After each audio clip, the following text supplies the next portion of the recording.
Bonjour à toutes et à tous. Alors aujourd'hui, cette vidéo, c'est pour rebondir sur la petite vidéo précédente qui parlait de la confiance en soi. Aujourd'hui, je voulais parler avec vous de l'estime de soi, l'image de soi versus la confiance en soi. Comme dit précédemment, pour moi, la confiance en soi, c'est l'accumulation d'expériences.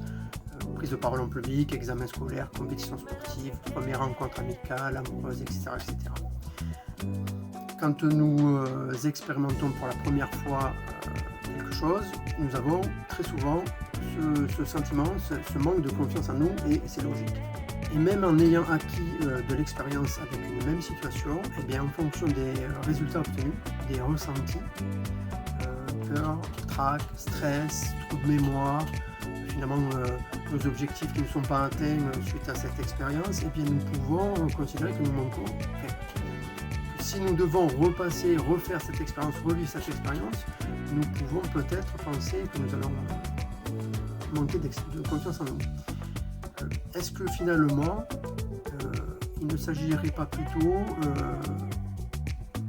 d'estime de soi, d'image de soi? Par exemple, je vais repasser, donc j'ai eu une prise de parole en public qui s'est mal passée. D'ailleurs, on retient souvent celle-là, même si on en a passé 20, 30 avant qui se sont très bien passées, on retiendra celle qui s'est mal passée. Donc, si j'ai eu une prise de parole en public qui s'est mal passée, est-ce que la prochaine ne va pas générer le même résultat? Et surtout, quelle image de moi-même je vais donner à l'audience, à la personne avec qui je parle. Et finalement, est-ce que ça n'est pas simplement lié à la vision que nous nous faisons de l'échec, tout simplement? Je pense avoir échoué dans un cas bien précis, alors il me semble impossible de revivre la même expérience avec un résultat différent.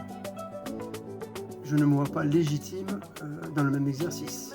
Je ne me trouve pas à la hauteur. Et surtout, quelle image de moi je vais donner aux autres? Donc dans certains cas, si vous pensez manquer de confiance en vous, je pense qu'il est important d'essayer de distinguer s'il s'agit bien de manque de confiance ou plutôt d'image ou d'estime de soi. Et d'ailleurs, dans mes séances de sophrologie, surtout lors de la première séance de sophrologie, si le cas se présente, j'essaie de bien faire le distinguo entre confiance en soi, image de soi, estime de soi, et j'adapte les séances et l'exercice en fonction. Voilà, j'espère que cette vidéo vous aura plu et qu'elle vous aura éclairé sur ce sujet vaste mais ô combien intéressant de l'estime de soi, image de soi et confiance en soi. Je vous dis à très bientôt. Salut!